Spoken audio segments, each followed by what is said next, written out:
So, what's up, everyone? Hey, What's up? How you doing? This is the We've Got Balls podcast. It is episode number 3. Okay, it's the allergy edition. Okay, I don't know the other people out there who suffer like I do. If I sniffle or if I rub my eyes, it's not because I'm sad or tired. It's because pollen. Anyways, so. We got a lot of good stuff. Obviously, the playoffs have kicked off, and we are licking our lips because we love that ish. You know what I'm talking about? So we got all the play-ins to talk about first, and then after that, we're going to go into our previews of the set playoff matchups that involve no play-in teams. Luca, how you doing, man? Doing good. Dying of heat. I'm dying of heat. heat. I'm sweating right now.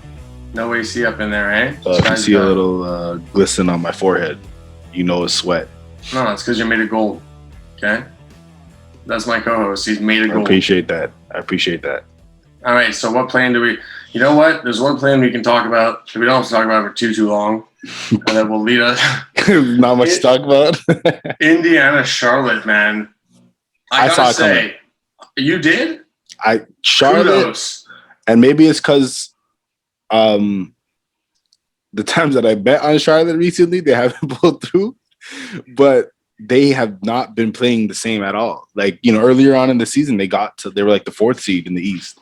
And I don't make injuries, but they just, you know, Gordon Hayward's obviously like he was the best player on the team, and him being out is a big deal. But I don't know what it was. And, you know, I thought it'd be at least a bit closer because Caris LeVert wasn't there.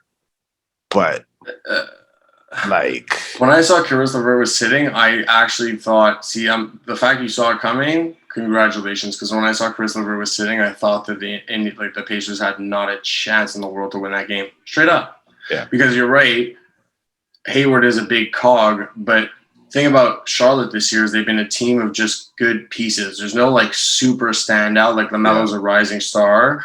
Rozier is the guy you go to in like the clutch moments. Bridges is good for some big highlight plays and some good hustle. Graham can hit the shots. PJ Washington can get that hustle, like the post work. Just a bunch of pieces. Like the fact they made it to the play-in, congratulations. Like LaMelo's first year, he took that team to like another level. And he missed a lot of time with a fractured hand. Yeah, and they still made the play-in. Yeah. So that's impressive on its own, but at the same time, like with all those pieces in place and with like Brogdon, like LeVert out, Brogdon back in after missing time. Sabonis was the only one star on that team who was like healthy for maybe 12 games. He was hurt too before, but at least got to be most of their good players that even played were like rusty. Should have been rusty because they hadn't played in a long time. Anyway, Charlotte has too many good pieces to suffer a loss like that. To me, that's a little embarrassing. They weren't ready. To be honest with you, I guess it's an age thing, but the thing is okay, you can tell me that for LaMelo, and you can tell me that for maybe Graham and Washington. Bridges Bridges, sure. But Rozier's been there with the Celtics. And he should. Yeah, that's true. Yeah, Hayward's been there with the Celtics and Utah. Like, I mean, he wasn't in, obviously. But regardless, honestly, there's too much talent to be pitted against an injured, banged-up Pacers team who got blown out tonight by the Wizards. Off the court. That's the thing. And to me, the Wizards, in all honesty, have a less complete team than Charlotte does. They've got better like stars. Superstars, They've got Westbrook and Beal and stuff, but in terms of wholeness as a roster, Charlotte has a better roster. Yeah. And yet if Indiana was healthy, they were winning the play-in for sure. And if they had Miles Turner and Caris LeVert, they would have beat Washington, in my opinion. Miles Turner being out for them is huge because, you know, he led the league in blocks. So, and Caris is their bucket getter. So Caris has been averaging 20 when all these guys were down, Brogdon, Sabonis, all of them, he was averaging 24.5 points per game, man. That's serious. That's all-star numbers. He's good. He's very good. And you saw the flashes in Brooklyn. You saw it. There's no room for him to do what he can do in Brooklyn, but like, yeah, exactly. They have to get rid of him. Even in Indiana, it took Brogdon going down for him to really shine. You know, like because you saw his passing game. He had I think he had a couple double doubles or triple double, if I'm not mistaken. And I was kind of surprised because that's usually like not what you think of when you watch Caris LeVert. You just think of a scorer, but I mean, he was facilitating and doing everything.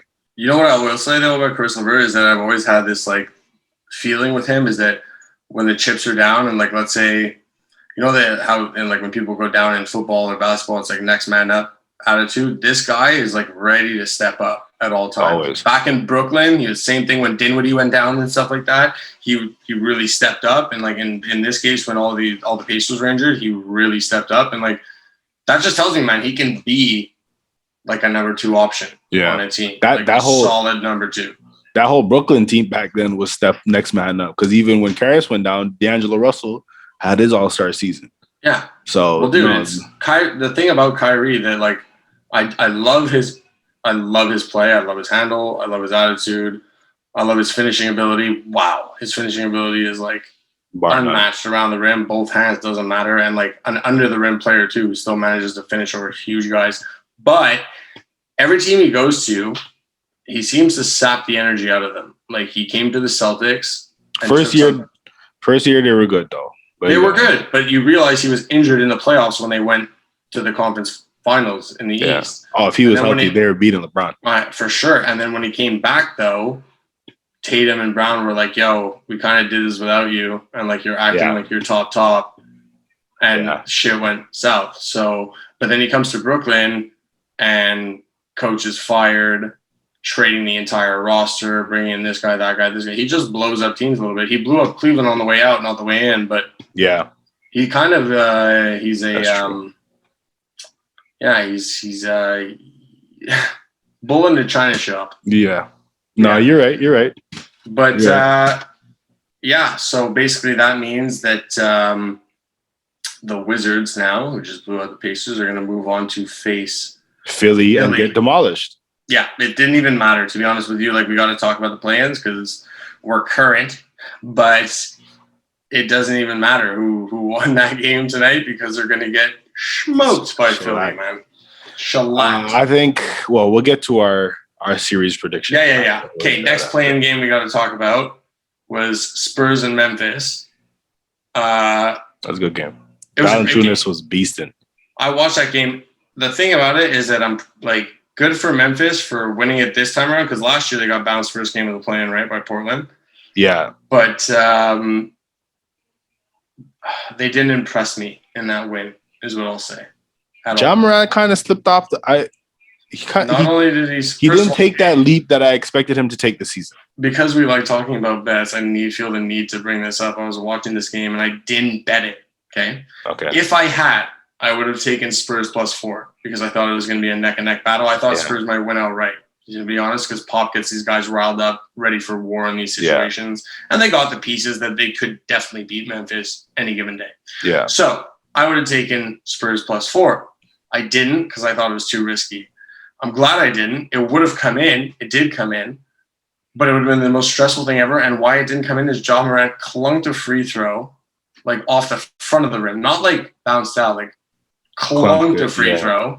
And that almost like brought the Spurs back into it. The Spurs like had a chance with like 9 seconds left just because of that missed free throw. Anyways, regardless, I digress. What I'm saying is that Memphis, even though they did move on and they're going to play gold, I honestly think they lose to Golden State. Oh, they will, for sure. They will. Even though they have a much more complete team, just like Indiana against they have no answer Charlotte, for Steph. They're not going to be able to do it. Like Lakers have the best defense in the league. Well, look, Draymond is gonna be assigned to Valanciunas the whole game down low, and then Curry is gonna catch probably Morant. They're gonna switch a lot for sure. They're probably gonna double triple team a lot. To be honest with you, you see he's still gonna have 40. Yeah, and he's gonna. I think they lose, and the thing is that like Memphis. Again, congratulations for making it a step further than last season, but you don't got it yet. I saw last night that you don't got it yet. Ja, if they want to take that next step, Ja has to. He's evolve. too inconsistent. Yeah, he is, and he's still young. He's in his second year, so he has time. But you know what? It's maybe it's that sophomore slump thing, but rookie year he was very consistently very good, and now it's like sometimes you see that Ja, and then sometimes you see like 1 for 7 to start, confidence not there. But they gotta, regardless of what happens tomorrow, they got a promising future. So I'm not too worried about them. Not too worried about them. I'm not too worried about them. I honestly like. It's fun to see these stories, these teams that come out of nowhere. Like last year, Memphis was not supposed to be anywhere near the playoffs last year. Yeah, exactly. And Jaw got them there, so it's fun to see. Like, I wish I could see like, and you did. We did. We saw like them win they won the playoff, the play in this year. But look, we could both be dead wrong. But me and you, as betting men, are saying Golden State. No chance, Golden State. Yeah, and if Golden State might even be an underdog, and if you guys are betting, but I mean, if Golden State take the points and run. Okay. If Golden State does lose and they're not in the playoffs, then we have an MVP finalist who's not in the playoffs. But whatever. Yeah, I know. I said to slip that in there. We'll get there, but like, no, I mean, the thing is that it's. I think Steph is the difference tomorrow when it comes down to that game because. They don't have like I was saying, the Lakers have efficiency-wise the best defense. Yeah. And he still dropped 37. Yeah. So and the only reason the Lakers won was because of that defense, man. Yeah. Straight up. Oh, for sure. For sure. And if Clay was there yesterday, the Lakers are losing. Let me just say something. So we just went, Memphis, we covered that game. Let's go to last night's game because that was something. That was the NBA won last night. I was watching that and I was like, are the Lakers really about to be the 8th seed? Listen, I'm not gonna lie, I'm a Laker fan, but a part of me wanted the Lakers to lose, and I'll explain why. Because I'd rather catch Utah than the Suns. I think the Lakers are gonna beat either. I know, but I'd rather Utah. You'd rather Utah what? You'd rather play Utah? I'd rather play. Yeah, no Donovan Mitchell? I'd rather play Utah first as well. 100%. Phoenix is healthy as shit. They are. But the reason why I didn't want the Lakers to win is because not only did I want to play Utah, but, CP3, I like this Suns team, and I was happy for them during the regular season, and you want to see them go past the second round? Yes. I mean, the first round. Yes. Yeah. And now they got to play the Lakers. Also. Bro, can I be honest with you? They might. What I saw from the Lakers last night is, look, here's my spiel. Here's my take. Or if we're doing here's my little 1-minute rant. Obviously, LeBron. Oh, hey, what's up, little buddy? Oh my gosh! Oh my! How you doing? Look, bro. What are you talking about? After Draymond's finger, I just saw 3 rims and I aimed for the middle one. You know what I'm saying? Wow. Listen, so basically, bro, this guy just like. There's a reason that I'm a basketball fanatic. I think I've taken the time to get to know the game, and there's a reason I think he's the best at it. It's because he showed you last night. LeBron James played, if you graded his game last night, it was a C+ max. Still pulls off 22, 11, and 10 triple-double. And the first half was atrocious. Awful. But the guy picked up his bag, took out all the tricks from it, and pulled out a win. Okay? Great. That's fantastic. It works for last night against the Warriors, who by the end of the game, the Lakers, you literally saw were triple teaming Curry and daring anybody else to shoot. We don't care. As long as it's not Curry, it's fine. Yeah. So that's going to work. And LeBron, good. With greatness comes luck. You're going to get those lucky. That was a lucky shot. That was a lucky 3 with 50 seconds left to go. Probably shouldn't have hit it, but he did. When you put yourself in that position that often, I knew it was going in. As soon as it left in hand, I said, "You guys want to hear a true story?" Okay, in my off time, because I'm not a full-time podcaster as much as I wish I was. I install, repair, and clean gutters all day long. Super tiring, especially when it's 29 degrees. So I went to bed with the Lakers down 13, and I was like fully expecting to wake up and see that the Lakers lost and we're playing for the AC. Fully expecting. I mean, fully. And I looked at my phone and I went, oh, I also bet Lakers -5, so I lost, but I was just happy that they won still. But I was like, fuck you guys at the same time. But anyways, from what I watched, that's not going to get it done against the Suns. The Suns have a serious shot at winning that series if that's the best that the Lakers can come up with. And they have a long way to go fast is what I'm saying, Luka. They have a long way to go fast. I agree, but I don't think and listen, the reason why is like they don't have a Draymond Green defensively on the Suns. They had collectively, they're good.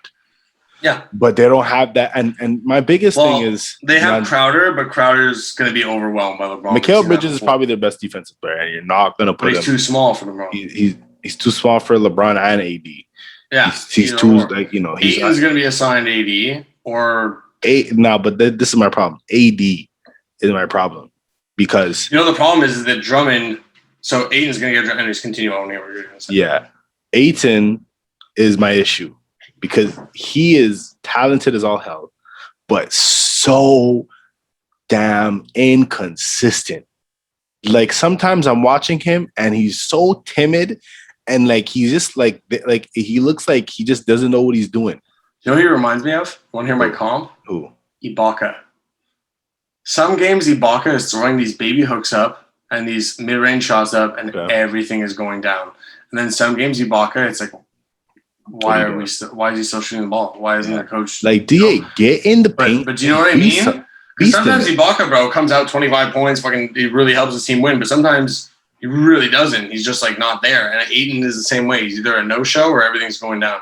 Yeah. If he can, the problem is that I've watched Ayton, but for the most part, if I identified, I've watched Ayton against a team with like weaker inside defense. Yeah. He backs guys down in the post, and he's very good when it comes to like right around the rim with his back turned. He ain't gonna do that against AD. But that's the problem. Or Drummond. That's the thing. Drummond. Is he's like now he's got Twin Towers to deal with. He's gonna be. That's what I'm concerned about. I honestly think they're gonna. I'm not saying they're not gonna give him playing time, but I think they're gonna be giving Dario Saric and Frank Kaminsky a lot. Saric is gonna get a lot of playing time. I think they're both gonna. Yeah, and they're gonna need that. They're gonna need Drummond off the floor because Drummond's not gonna be able to guard that. So, but listen. If you're leaving it up to CP and Devin Booker, you're getting blown out. You're gonna get that's the problem. Is it if it comes down to wing offense for the Suns, it's over. Bridges, Cam Johnson, Jay Crowder, Cameron Payne, those guys need to step up and hit their shots. Because if they don't, and it's just a CP and Booker show, they're gonna get demolished. So all those guys, and I they can do it. You know what I mean? Who I'll give credit to this year? Cameron Payne. Impressed the shit out of me. He's good, man. He's good. Dude, from OKC to Chicago to Suns now, he's really found a good backup point guard. He is the backup point guard in Phoenix, and he does a good job. He does. Phoenix probably has a better bench than the Lakers. For being quite honest. Listen, so if the thing is like, look, last night it was all fun and games with resting LeBron, but LeBron sat most of the second quarter. Like.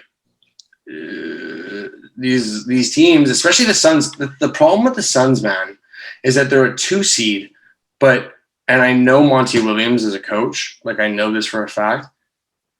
Did the Suns rest players during the season? Like at all. Because Monty knows, you gotta be ready. You guys are winning this year. This is your first time doing shit all. Okay, so if you think I'm gonna let you go, pat on the back, like now you're in second place, you guys can rest game. No. None of you guys get a second off. You don't know what it's like to win and keep winning until you guys are like contenders 3 years in a row. Like nobody's getting games off, man. Monty Williams is making his team go hard till the end. Yeah. Everyone's playing big minutes that needs to play big minutes. So they're not catching breaks. And if the Lakers are slacking off, like, okay, LeBron's fucking ankle gets tight after 20 minutes, we're going to sit him. They're going to take advantage of that, man. They're going to put their whole starting lineup on. And that's why, like I said, I wanted Phoenix. I didn't want Phoenix to play the Lakers because I want them to get past the first round. But if there is ever a time for them to beat the Lakers first round, when AD and LeBron are not 100%. So I think listen, I think it's going minimum 6 games. Minimum. I'd agree with that. Yeah. Yeah, definitely. minimum. No, minimum. Phoenix is going to steal 2 at least. Yeah. And I'm telling Booker, you, man, let's see what playoff Booker can do. Well, look, I'll tell you, like I honestly, I have a lot of faith in what playoff Booker can do because Kobe was his mentor, and look at Tatum with that 50-point game in the playing game. We didn't talk about that one, but we don't need to talk about that one. Tatum's a problem, man. He made a fucking announcement. He said, "Hey, Jaylen Brown's out. Doesn't matter. Take us for me personally, him and Paul George are the smoothest players in the game.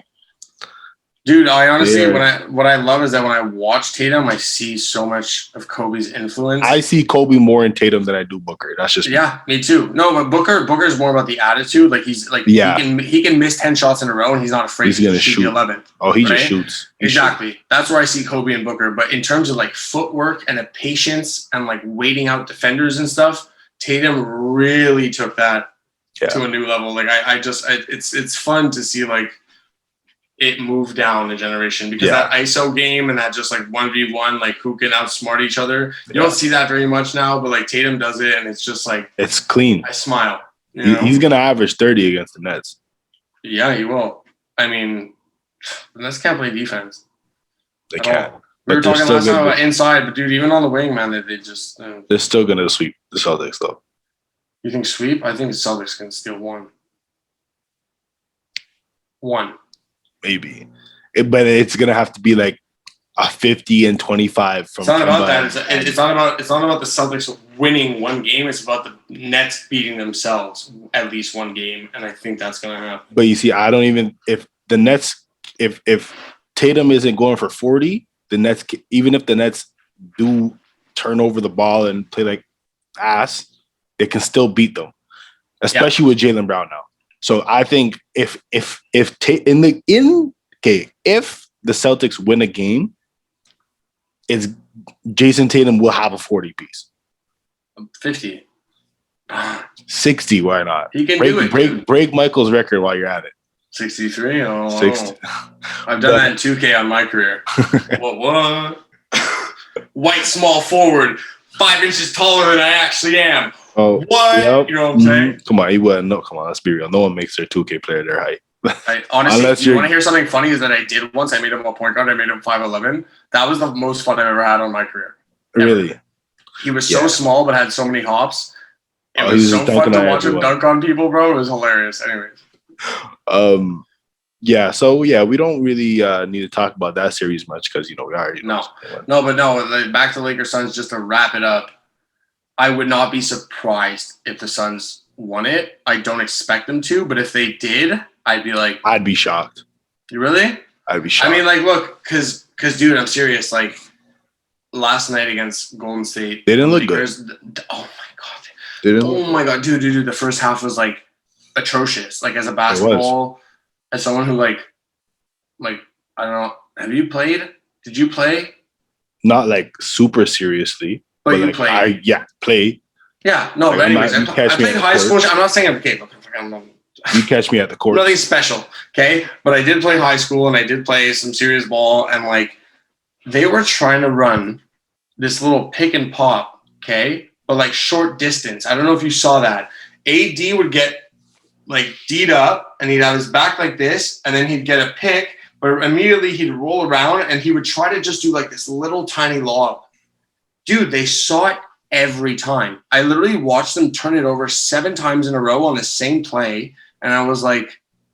And Monty's coaching that up. I know, and I know Frank Vogel's not doing shit to stop it. Yeah. Like, they were just literally... It would be a pick and pop, then it would go from one post up to another guy backing another guy down, and then they would try and lob it over his defender, and then this guy would jump around his shoulder, tap it, boom, fast break the other way. Yeah. And I was like, I went to bed half because I was tired and half because I was like, what the fuck is going on? Yeah. I was like, this is literally like, I see what's happening. I have no authority in the NBA. Like, there's way smarter people than me that are in the building that see what's happening. What's going on? Anyways, I went to bed and they figured it out. It's that simple. They did. But what I'm saying is that played great. Caruso did play great from the get-go. Caldwell Pope played great from the get-go. Schroeder did not play great. Bro, KCP was like keeping the Lakers alive at some point. Like, literally, it'd be like miss, KCP 3. Miss, KCP 3. Like, anyways. Yeah, timely threes.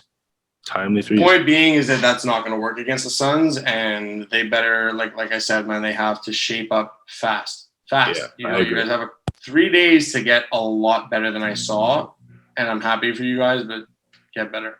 Yeah, I agree. You're not going anywhere. I agree. So we're done with playing games, pretty much. Yeah.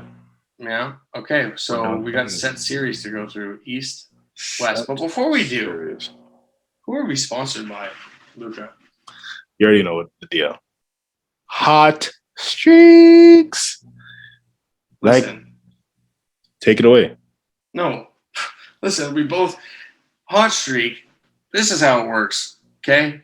Instead of betting on an entire game and stressing out for an hour and a half, why don't you just go on a hot streak, pick an over-under, and the over-under lasts... Nobody can see that, by the way. That looked like flashing. I know. I'm trying to lower the break. We're really bad at this. We're bad. We're gonna get it. There you go. Hot right. streaks. Stop playing. So instead of stressing for an entire game like I do all the time, and I'm telling you, it's bad for your heart. It's just really bad. And like you're celebrating, and then you're crying, and then you're all in the span of an hour and a half. Tearing up your room. The human psyche is not equipped for full game betting, but hot streak. 180 seconds, we can deal with it. You know, you take a hit. Oh, I lost. Fuck it. You're not going to lose, though. You know why? Because, look, take this guy to have one assist in the next 180 seconds. 80 seconds. That's money. Dude, he's the best passer in the league. That's money. Right?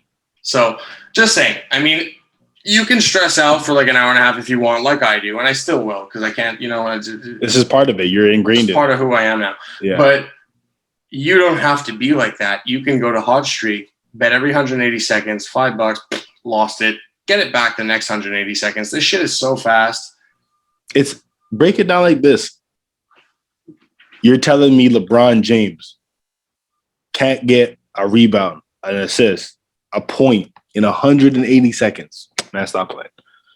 Sherman is a play that guy's getting at least 2 stats.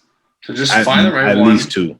Find the right one. Say the over-unders people are like 0.5. It's like, will LeBron score 1 point in the next 180 seconds? Say yes, and if you lose, take it to the chest like a man, because he probably will. And if you want to be more sure, say assist, because the guy's always looking. He's a pass-first dude. He says it all the time. Yeah.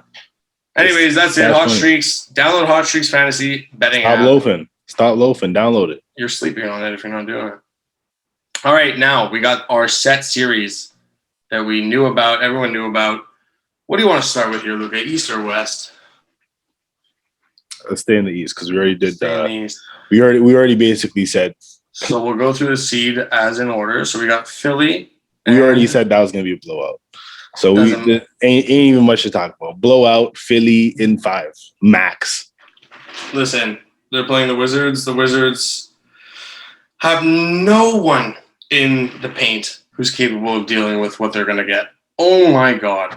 Embiid, if he averages 40 in the series. Not shocked in the slightest. Not shocked. 40 and 15. At all. Ben Simmons averaging a triple-double. Yeah, most likely. So anyways, not much to talk about there. Second series, we got Nets, and we've got Celtics. And we already spoke about that. I think it's a 5-game series, max. Max, I agree. Max 5. Max. Not much to talk about there either, unfortunately. No. It's not going to be a case. And if Jaylen Brown was there, I would say max 6. Yeah. For sure. But he's not. He's that big of a difference. He deserves that credit. He is. But he's not. No, he's not there. And it's not going to be a case of – you're not going to see any nitty-gritty defensive battles in that series, guys. You're going to see – beautiful offense is what you're going to see. Beautiful offense, but you're going to see the Nets just – dominate. Yeah, sure. Go score. That's fine. We're going to come score more. And that's going to be that. It's about offense is the best defense in the series. And watch the Nets take it in max 5. You heard it here. Max 5. Yeah, I agree with that. So now we're at the 3 and 6. Who's in the 3 and 6? We got Milwaukee and Miami. That's a good one. Milwaukee's getting revenge. Honestly, I kind of agree with you. They're getting I'm not. Miami's been super disappointing this season. Tyler Hero has regressed.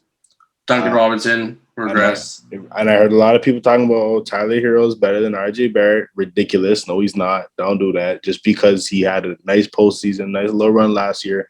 Not better than RJ Barrett. Stop playing. He had a good bubble. Let me tell you something about the bubble. There's no crowd. There's no pressure. At all. Look at Tyler Hero now in front of fans or in stadiums or on the road with the travel. Yeah. You can see it's taken a toll. Yeah. And Jimmy's I love Hero. Don't get me wrong, man. In the bubble, I was enjoying Hero being as good as he was. Yeah. But I've been looking for that to happen, and it's the reason Miami went so deep is that they had Butler going Butler in the playoffs, which he does. Adebayo doing his thing too. Dragic doing his Oladipo thing being too. out is a problem as well. Yeah, a bit. I honestly don't even consider it because they essentially had the same team as last year, and he wasn't there, so it doesn't matter. It's more about what I've seen out of them, and like, it's just not. No, and I think Milwaukee has had they had a bad first half of the season, in my opinion. Just disappointing all in all. Even when they did win, it's like should have been by a lot more. But second half of the season, they really got it together. They had some good. They're ready to go. Good wins. They beat Brooklyn twice, and they beat Philly. Yep, and they beat Philly. Times that they beat Philly, one time Embiid wasn't there, one time Simmons wasn't there. So yeah. No, I know, but my point is that if Giannis is healthy, I mean. I think the acquisition of Jrue Holiday, PJ Tucker, Bobby Portis, these guys, I think that it'll put them, because last year was really Giannis or bust, because Chris Middleton, he didn't really do anything besides that one game where he just went crazy, and the one game that they won. That's the thing about him. Middleton's a streaky guy. Exactly. When he's on. When he's not, he's not. Exactly. And now that you got Jrue there to take off some of that pressure off of Middleton and Giannis, offensively and defensively, I think that'll give them the edge over Miami. I think so too. But if I will say this, if Milwaukee ends up doing what they do every year and relying way too much on Giannis getting to the paint, Miami has a good shot of doing what they did last year. Because Adebayo's a problem, bro, for you in the paint. He is. That's true. He's one of the best rim protectors in the league. Yeah. He's intelligent. He's not irresponsible. He's not going to get in foul trouble fast, and he's effective, man. He stops. Yeah, he's a clog. He's a cog in the paint. You're not going to get around. So if Milwaukee is too Giannis centric, they're gonna feel it. But if they actually do what they've been doing, which is utilizing their shooters, man, these guys, Connaughton can shoot. DiVincenzo can shoot. Lopez can shoot when you stretch. Use the whole team, and you'll get through the second round. Yeah, they will. I got them winning in about 6. 5 or 6. I'd say 6. I think Miami at least gets 2 just on the Butler factor. I'm gonna say 5 because I feel like they're really gonna come back with some smoke for Miami. Did you hear what Butler just said though tonight? Yeah, I saw that. Giannis is waiting. For the viewers who don't know, he said, I feel like I'm like stupid in tune. Like he feels like he's like. Well, if only everyone on the team was as good as Jimmy. If only. I gotta give Dragic credit, bro. That guy impresses me day in, day out. Yeah, he does. I watch that. He's injured a lot, but when he's playing, he's good, man. He's a shifty motherfucker. I remember him with the Suns, man, post Nash era. Yeah, when he got dunked on by D Rose. Yeah, the Suns had all these young point guards: Dragic, Bledsoe, and one more. They had an exciting team. Gerald Green. And Gerald Green just exploded. They had PJ Tucker. Pretty sure they had the Morris twins. They had won like 47 games. Didn't make the playoffs. Mm-hmm. Yeah, that was an exciting team. Very exciting. It was a fun team. And Bledsoe, I felt like now he's anyways. Yeah. I don't like Bledsoe anymore. He's just he disappears. Yeah. Anyways, let's fucking next series is Knicks the 4 and the 5. That series is gonna be lit. I don't know. I want to say Knicks because I love the Knicks. It's going to be Knicks, but it's 6 or 7 for sure. Yeah. I think because they don't have an answer for Clint. If Mitchell Robinson is healthy, they do. If he is, then okay. But if they don't. Even Nerlens Noel, bro, can. But Nerlens Noel's not grabbing rebounds over Clint. That's the problem. No, he's good defensively. The boards is going to be an issue. But and Atlanta, they have snipers. Do you know what I love about this series the most? Is when you're watching football, you always get these matchups in the playoffs where it's like best defense versus best offense. That doesn't happen in basketball often, but Atlanta has a super potent offense and Knicks have a super stout defense. Yeah. And seeing them come together is going to be a fun time. Oh, it's going to be great. I'm actually most excited in the East. I'm most excited for that series because it's going to be a tight one and it's going to be fun. Watch out for D Rose. I think Knicks roll. I think the Knicks, man, put it this way. I'll give you this, man. End of season, my buddy John was telling me about it because I was laying money on the Knicks blind, bro. First of all, they were the best at covering the spread in the NBA this year. Little known fact. But I was betting them blind, not because of that, because like I just had these feelings on certain games. And the thing about them is they would stress me out because they would fucking wait till the last second to pull out the cover, whichever way, plus minus. Every game was close. Every game, but they would always give me it. And my buddy was like, he just kept saying, the Knicks love you. The Knicks love you. I'm like, the Knicks love everyone. Look at their hit on the at the spread, bro. They're big. The Knicks love everyone. If you bet on them, you win. But get ready for a fucking stressful ride on that whole game. Anyways. Yeah. I think regardless, I started fading them a bit at the end of the season. Like, there's no way they can do this. There's no way that they're going to. And they proved me wrong, bro. They've been rolling. They've been rolling. And Derrick Rose, like Julius Randle should have been an MVP candidate. For sure. 100%. If the list was more than 3, if it was 5. And if you swapped him for Curry, wouldn't be mad at all. He sure deserves it, man. He's wow. What he's doing is wow. Yeah. RJ's playing his best basketball at the right time. Elfrid Payton is playing well. Derrick Rose is 6th man of the year. Derrick Rose, man. Wow. Yeah. I was watching like some of the big plays he made. There was a reel on the Sports Center on Instagram of some of the big plays he's made in this like 15-5 stretch they had down the run. Yeah. He's looking like D Rose. Not back to classic. Yeah, not looking like full out obliteration. Yeah, but bro, you know the block he had at the end of the game against what was it again? Portland? No. Or Atlanta. Could have been Atlanta. I don't know. Can't remember. Anyways, he had a block to seal the win. Dude, he flew. Yeah. He flew on that shit. He came out of nowhere. I was like, that's old D Rose, not Simon. Beautiful pickup for them. Beautiful. Yeah. Yeah, and I don't know if you saw the story that he asked for a trade from Detroit and Dwayne Casey. Yeah. He said, I want to go to a playoff contender. And then he agreed to the Knicks, and Dwayne Casey said, you have as good a chance here as you do there. And then he goes there, and look, he catapulted them. Yeah. He did. He was a big pickup, and he made a big difference right away. So anyways, I think the Knicks roll, I think it's a 6-7 game series, though. Yeah, because listen. And it could go either way. Atlanta has snipers, man. Bogdanovic, Gallinari, and Kevin Porter, of course, Trae Young. They got shooters, man. And honestly, on the inside, Capella and Clint Collins, John Collins and Clint Capella on the inside, that's a nice duo.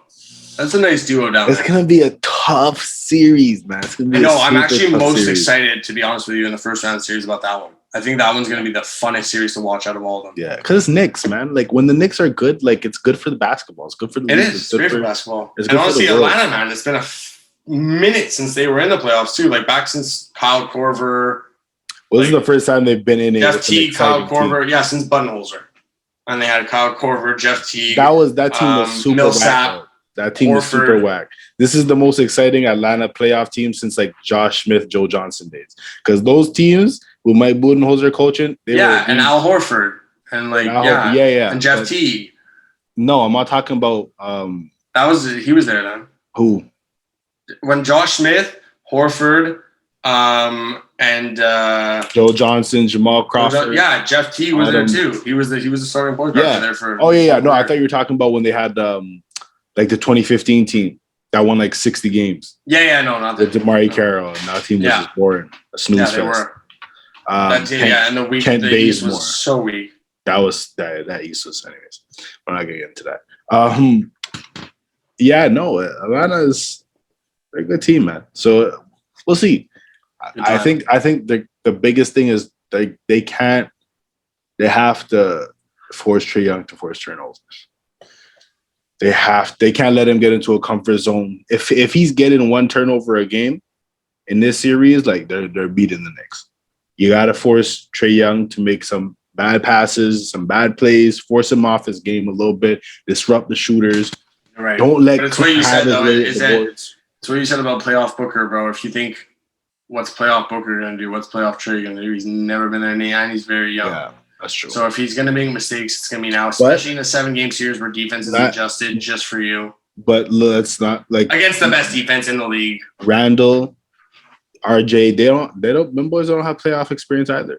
No, I know, but so we'll see. So Elfrid Payton does have playoff experience. He's a journeyman. He's been all over the place. He's going to be your starting one, and he'll be guarding Trae. D Rose is really going to be your guy. Well, either way, both your point guards are much lengthier and much, and they're both defensively solid against Trae Young. So we'll see. We'll see what happens. It'll be a great series for sure. Can't wait. Off to the West. Off to the next coast. Off to the West. Let's just do Utah and either Memphis or Golden State. Doesn't matter. Well, you know what? If they play they can beat Memphis. If they play Golden State, they're gonna lose to Golden State. You think so? Yeah. Sorry. Yeah, I think so. That's why I said, never mind, because if they play Golden State, all bets are off, bro. Curry just does this shit, bro. Utah's never had an answer for Golden State ever. No, but this isn't Golden State at the same time. You know what? Yo, did you see the defense Wiggins played yesterday on LeBron? Good for Wiggins. Like Wiggins, well done. Listen, I was never the biggest Wiggins. I hated it, bro. He had no dog in him. Nothing. Yeah. But this year, they can. Is Donovan even going to be ready to go? Like, I don't know. And if he does, is he going to be 100%? Like, I actually think that Golden State can beat Memphis. I mean, I think they can beat Memphis, but I also believe that they can beat Utah in a 7-game series. I believe. And you know what's weird about Donovan too is that his first playoffs in his first year, terrible. Second playoffs, insane, 50 points a game almost. Third, I don't know what to expect anymore, especially coming off an injury. But I mean, look. I will say this: Utah, even without those players, has been very sound. Quinn Snyder's a hell of a coach, and he has them playing fundamental basketball. They're sound, but I think they'll probably get by the first round in more games than they should, either team. But bro, no, right. Golden State does have a shot. If Memphis makes it through, bro, they're getting swept. If Memphis gets through, they're getting swept by Utah. No, Utah. I mean, they'll be like 5 or 6. But I'm telling you right now, if Golden State plays Utah is not winning that series. Because who's getting – listen, in the playoffs, you need someone that's going to take over for you. Joe Ingles. Man, stop. He cooked up Paul George a little 1-2 in the series. That was it. He's cooked up enough people, bro. That guy's a fucking wet shooter. But anyways, I was kidding. I know. Yeah, I know. But in the playoffs, it's about having the best player on the court. But at the same time, you have to consider. Have you considered the Rudy Gobert factor against Golden State? Because Golden State has no one that can get to the rim, anyways. And now you have the best rim protector in the game. First of all, if I'm not mistaken, Andrew Wiggins dunked on Rudy Gobert years ago. One time. So he could do it again. Number 1. Number 2, I'm not a fan of Rudy Gobert. I know. Number 3, Draymond cancels out Rudy. They cancel each other out. Sorry, allergies, guys. I told you this is the allergy episode. Okay. And what's Rudy gonna do when Steph's lighting threes down his throat? What did Rudy do last year when Jamal Murray was giving him the business? Cried in the corner. Business. He went to the showers and he cried and then he said, "These aren't tears. I'm just in the shower." Yeah. That's what he told his teammates, and they said, I don't. Nah, Utah's not beating Golden State. I don't believe it. Well. We'll see. Yeah, we'll see. Top to bottom, Utah is definitely the better team, but yeah, Golden State's got this like upset quality about them. Like people legitimately had them like maybe winning last time. Like everyone was like, "This is going to be a battle," when it shouldn't have been considered that. If you think about it, if Clay was there, they're slapping up the Lakers. Yeah. Oh fuck. They're slapping up the Lakers. There's no comeback at half. No. The Lakers would have got slapped. Lakers are playing. It's going to be a problem next year. Oh, I miss Clay. I want to. Oh, dude. I miss Clay. I miss him. Because you know what? In terms of threes, I've been get better, Clay. Off season this winter, man, I worked on my 3 off the dribble a lot, and it's better. But my whole life, I've been a catch and shoot guy, and watching Clay do it to perfection. It's like you. I mean, like I don't want to say he's better than Ray. But look, all I'm gonna say is 60 points, 8 dribbles. That's all I'm gonna say. 37 points in a quarter. Yeah, that too. I was watching both those games. I was lucky. I was actually watching both those. I didn't watch that. Yeah, but I'll watch the highlights because it's automatic. Like it's just butter. It's green. No. Honestly, it's weird because Curry is by far the best shooter of all time. Okay, he's clear number 1. But Clay can get hotter. But in terms of shooting form. Oh, Clay is perfect. There will never be better form. It's like picture. It's first of all center chest, and like I don't know how he does it. His elbow comes in tighter than most people, but like it's just butter. It looks like mine. Okay. All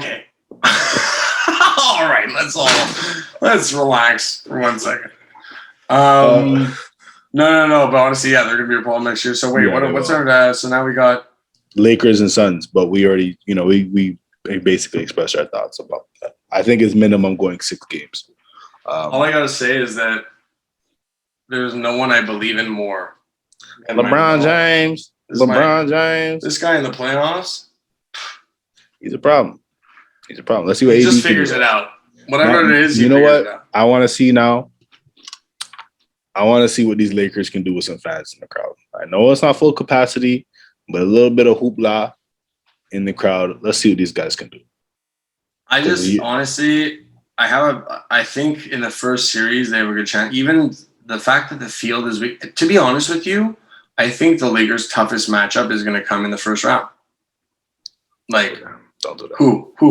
Who else? Denver. Kawhi. Dude. I'm so glad you brought that up. So glad you brought that up. Don't do my boy Kawhi like that. Let me do your boy Kawhi like this. Okay. Oklahoma City Thunder are 1-23. Oh my gosh. And then you lose to them. And then you play the second worst. That's my whole point. Then the second game, you play the second worst team in the league, the Rockets, who hadn't won in 18 games, and you lose to them. They tanked out of the Lakers bracket. Happens. That's weak sauce. No, I don't really think it mattered because they're like 3 games behind Phoenix anyways. You want to hear something funny? If I'm the Clippers, I want the Lakers first round. Why? LeBron's not fully healthy. AD's not fully healthy. I agree. They're not clicking. They don't have the chemistry yet. I want them first round. Now, if the Lakers get by the Suns, and if you win your first round matchup against Dallas, you're playing the Lakers second round. Now they're clicking. Now they're healthier. They're not playing the Lakers second round. They would be. Yeah, they win. Yeah, they would be. I don't think so. The 4-5 plays the winner of the 2-7, and the 1-8 plays the winner of the 6-3. They get the number one always gets the lower.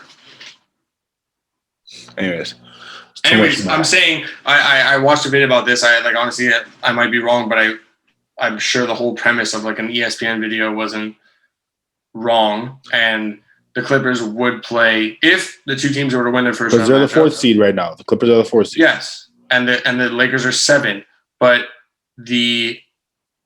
basically the first seed plays the 6-3 or the First seed plays. First seed plays the winner of 4-5.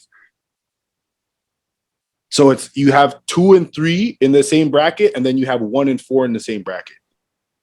Oh, whatever, man. My point is weak. Just win your last 2 games and play the Lakers in the first round. Like everyone wants to see it, and you deprived everybody of it by being pussies. We'll see you guys in the conference finals. Yeah, we will. We'll see you guys in the conference finals. Yeah, the Denver Nuggets saw you guys in the conference finals too. And what are the Denver Nuggets going to do? What are the Denver Nuggets going to do? What are they going to do? Nothing this year. All right, then. As long as you know. I don't even know if they're going to get past the Lakers have more juice than the Nuggets did last year in the conference finals. Anyways, listen, man. Clippers dodged the Lakers, and bro, I'm just saying, think of the stories of the franchises. Like, it's always been Lakers' big brother. You want to come into the first round and bounce the Lakers, and yet you fucking throw your last 2. What are you doing? All Kawhi. Give the people what they want. We're gonna get what we want. This is gonna be one of the on your fucking robots' terms. But I only want them in the 3rd round. Second best player mid-range. Second best player in the league. No. Second best player in the league. No. So it will be on his own terms. Listen, Dean, don't worry about it. we're getting one of the best conference finals matchups on either side, or collectively, that we'll get in years, that we have gotten in years. Clippers, Lakers, Brooklyn, Philly. We're getting it. It's happening. Don't worry about it. Don't worry about it. The Clippers are gonna handle it, like T. Lou said. Don't worry. Don't worry. We don't give a damn, to say it nicely. What do you mean we? You're a Lakers fan. No, but Kawhi is my favorite player in the league. Kawhi is my favorite player in the league. So I'm still gonna be pulling. This just in, I'm doing a podcast with a sociopath who lacks emotion and empathy. Do you know how I know? Because he loves a guy who is the same. No, listen. This just in. What? If Lakers and Clippers play, obviously I'm gonna root for the Lakers, but I'm not gonna be mad if the Clippers win. I'm not. I'm just not. And for everyone, they're like a rival. No, it's not a rivalry. They've never even made it to a conference finals. It's not a rivalry. It's not a rivalry. The head-to-head stats and series against one another it's not even close. It's actually sad. So it's like it's not a rivalry. Like it's like, okay, I want like little brother do something. Like win. There's tension. There's a tension that underlies there. It's about sharing a city. But sometimes you want to see your little brother win. You know what I mean? It's okay. The Lakers don't want to see that ever. Oh, I don't know about you, but when I coach my kid in basketball, like I'm not letting him beat me until he can actually beat me. I'm never letting my kid beat me. I'll flagrant foul him. Kid's gonna get better. If flagrant foul as they should, if things go as they should, you should be hoping that your son is better than you were. Flagrant foul. My dad, I quit hockey, and the guy was livid. I learned basketball from scratch. It taught me everything I know. My son has the leg up. I'm going to teach him everything I know. He's going to be way better than me, but not until he actually is. Flagrant foul every time. Every time. Okay. Or if I do notice your son in the hospital, he's like, I have an AAU tournament, Dad. Broken wrist. You're never beating me. You ain't beating me. Don't play me. Mm-mm. Yeah. Nope. No, it's like he never gonna beat me in 2K ever. 2K. And if he does, he's getting grounded. 2K is the most wild fucking game. I have years of 2K experience. I've lost to people playing for the first time. That's how 2K is momentum. There's no video game on planet Earth that aggravates me as much as 2K. Yeah, because you know you're better than the person you're playing. And you're like, how am I losing? Yeah. So next matchup, 3-6, Denver and Portland. Honestly, this is the toughest. I think this is the toughest in the entire playoff series for me to judge. I kind of agree with you, but like, I mean, Jokic is Jokic. It depends on. No. I would agree. Honestly, if Denver were full strength, I would probably say I would still going 7. To be honest with you, it's it's a division rivalry. They don't like each other. Yeah. Lillard is an X factor in the playoffs. McCollum is an X factor in the playoffs. I think Portland's got it because first of all, they have more playoff experience. Second of all, there's often a letdown after a team goes way further than they should have in the playoffs last year, and then they're on the first round this year. That happens all the time. That's not a lie. And I think that's another case of this, especially because they're so injured. I honestly wouldn't be calling this so easily if they weren't, but they're so injured. Jokic can't do it all. Porter can't do it all. And honestly, let's just also like give Portland their credit, man. They finished the season scorching. Yeah, they played. This is the first time they've really been like fully healthy in the playoffs. Yeah, Nurkic and Cantor, like they have all their backups. All Norman their Powell's been Powell is a boost, man. Yeah, Gary Trent for Powell. What a fucking steal! You have that championship experience. You know what I mean? Not just that, man. Powell I think the reason the Raptors traded Powell is because they knew we're never going to get better value for him. He's playing great. Yeah, he's playing fantastic. So that was They got Gary Trent. Gary Trent's a good player, but he's not. They got more. They got more than Gary Trent, so they got their value. But dude, what a boost for Portland, man. He's playing well. He's very good. So you know what? I think you swayed me. I think it's going 6 though, minimum. Oh yeah. Minimum 6. I don't think it's definitely not a gentleman's sweep. It's going to be at least 6. But I think you've convinced me that is Will Barton. I don't even know Will Barton's playing. Even if he's in, is he in? You know what I mean? They're guard thin. The only chance I think if that the Nuggets have beating Portland is if Michael Porter like really goes off. Goes like off. Steps up to the level that Murray stepped up in the bubble last year. That's how hard he'd have to go. For but like I think Lillard just is going to take over. I think it's too much, yeah. Bro, if they weren't so like the thing is that Portland's guard heavy and Denver right now is guard light. Morris is injured, Dozier is injured, Barton is like it's I just for some reason and the way and it's all to me the momentum is a huge factor in this one. Portland is rolling. Same with the Knicks. Portland is just rolling, and I think they're going to roll through at least the first round. I agree. So that's my pick. Our last series. Our last series is Dallas and Clippers. Wow. Wow. You know what? I'm not even worried. 5. Clippers in 5. Clippers in 5. Stop playing with them. And the reason why is because the Clippers are better this year than they are last year. You know what Rondo, it is too? Playoff Rondo. Playoff Rondo. And also that guy, man. He's a playoff Rondo, absolutely. But also this guy, there's no coincidence he goes to the Pelicans. First year there, gets them past the first round for their first time. They sweep in the AD era. Yeah. Sweep. Yeah. Portland and then fucking he goes to the Lakers. Everyone, rest is history. Another ring for him. He's no joke. And like, they're a deep team. Just like if we're gonna the starting lineup is great, but then you got Reggie Jackson. You got like Luke Kennard, Marcus Morris. Yeah, Terrence Mann's a good player. Zubac has actually stepped in as a solid 5. Like, and then back from injury. Coming back. Yeah, so no, they're a deeper team for sure than Dallas is. Also, I love Dallas though. I want them to be good soon. They were disappointed this year. Very impressed. And I think, and the reason why I'm not as fearful of them is because like Seth Curry was a big loss for them. Like Josh Richardson's a good player, but he's not. Seth Curry spaces the floor for you tremendously. Seth Curry shoots like over 45% from the three. And last postseason, the Dallas Mavericks were lighting threes left and right. They still are.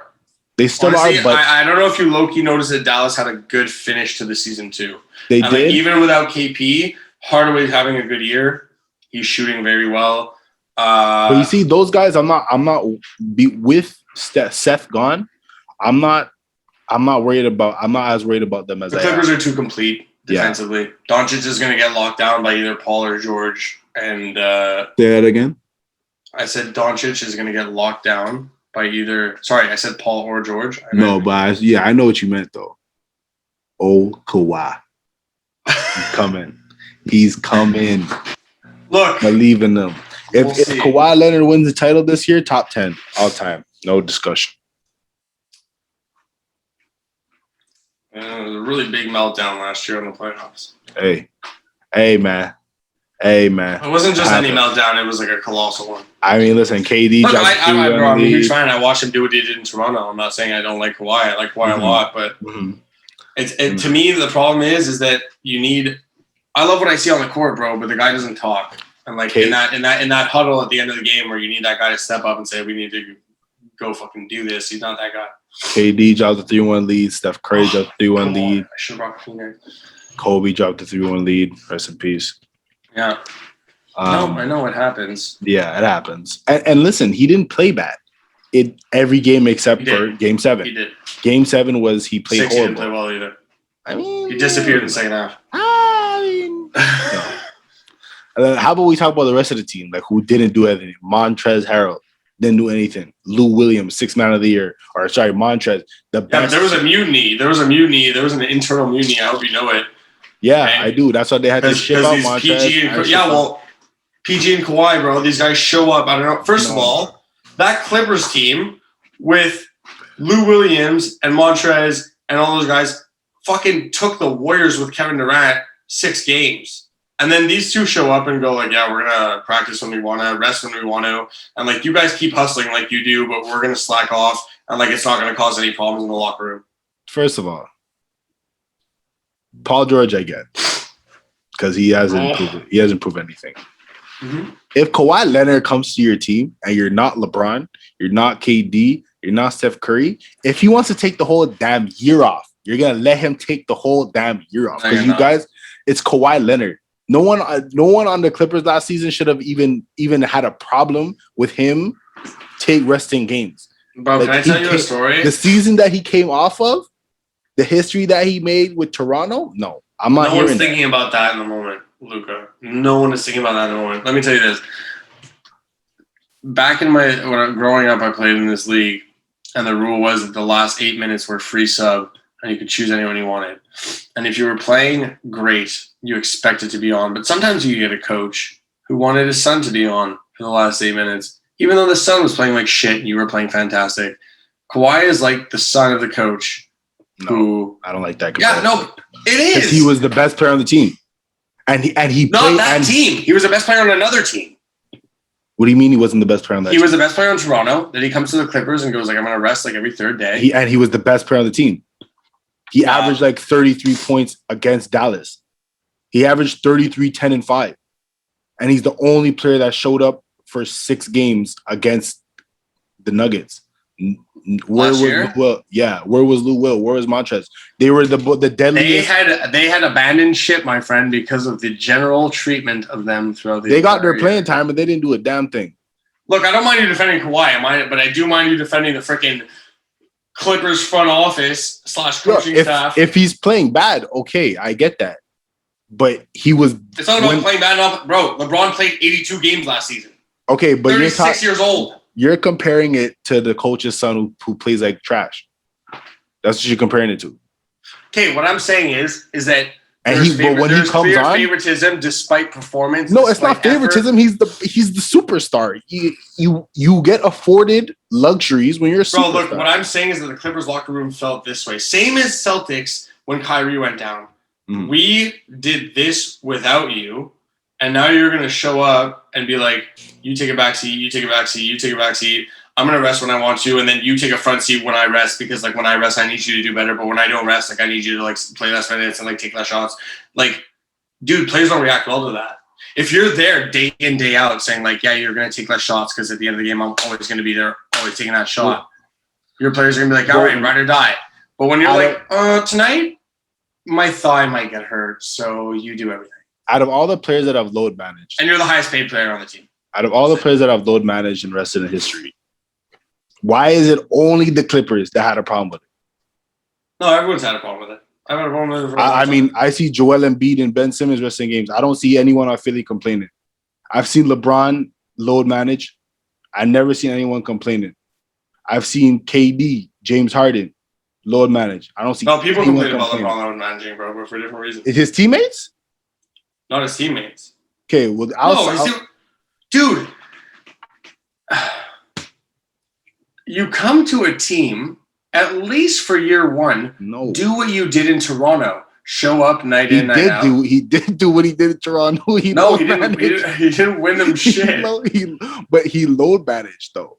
Like the Clippers players. Back-to-backs. They shouldn't have been surprised. Like, he did what he did in Los Angeles. No, the Clippers, the front office was totally on board with everything. And they were fine with it. The players. Yeah. The players were not cool with it. The man literally did the exact same thing. Yeah, but there's stuff that you see there's stuff behind closed doors you don't see, bro. Okay, but then tell me why he did the exact... Bro, Lou Will's a competitor. Montrezl is a competitor. Kyle Lowry's not a competitor? I'm not saying that, but Kyle Lowry went to bat for, like, what I'm saying is that dude, Kyle Lowry's role on the Raptors was to be, he knew that Kawhi was not going to be the captain, voice, leader. He's like, that's me. You are we need a bucket, get a bucket. Like, bro, yeah, that's your the role. Raptors traded. That's why the Raptors were successful, is because Kawhi didn't have to be the leader. They traded his best friend in DeMar DeRozan. And he's still it was a good trade. It was a good trade. Yeah. And Kawhi came. Yeah, he's still the leader, whatever. He's still leader, sure. Vocal leader, whatever. The Kawhi came, didn't win a championship, didn't have an incredible postseason that he was coming off of, load managed like crazy off of a phantom injury with the Spurs, and no one on the Raptors had he was literally a rental player for 1 year, and no one complained. And also coming off the year off. So people, anyways, look, after that championship year, people were expecting, the Clippers were expecting him to be healthier. Anyways, look, you can't load manage after an injury for 3 years. You can do it for one, which he did with the Raptors. But now, like, fucking, it's enough now. Play the fucking game. You see, now where are we? Anyways, where are we? They fell off the ship. Not even. So wait, who's your pick? So obviously Clippers and how long? How many? I agree. Clippers in 5. I don't think the Nuggets, the Mavericks are as good as they were last year. Their defense is nowhere to be found, and that's a problem. Kristaps is like, I think he has more talent and more potential. Sorry, maybe not talent, but I think he has more potential than Luka, but like he just can't put it together. No, he's just too injured. Too often. The injuries is just. That's the thing about a unicorn is that physically, like you're just not meant to be, and. So, I mean... I honestly loved him in New York, and I loved watching him grow, and he was super impressive to watch. Like a 7'3" guy who can wet threes. Yeah. It's fucking cool, but you got to stay on the court. And he's not going to be 100% against the Clippers. No, exactly. So that's our playoff preview. That's our playoff preview. We're excited to see what's going to happen on Saturday and Sunday, and, of course, tomorrow's playing game. Exactly. And then after, next week, we're going to go over all of that, plus whatever else has happened since. Also in football, we had to take it easy on football this week because basketball just took the reins. There's more important things going on, but don't you worry. Football coming, don't worry. Shout out to Ohtani, best baseball player in the world. Yeah, and shout out to the Montreal Canadiens, by the way. No. Making it to the playoffs. No, Habs. What do you mean, no? Habs suck. Bro, they won game 1. So... Just saying. Habs suck. And they're up 1-0 on the top-seeded Toronto Maple Leafs. Just saying. Wow. This is the best thing. You just be a fucking Montreal. I know that we're not on the like Habs dick riding train. I get that, but you can give them props where props are due.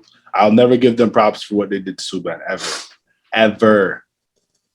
So it's a race thing. I didn't say that. They disrespected him.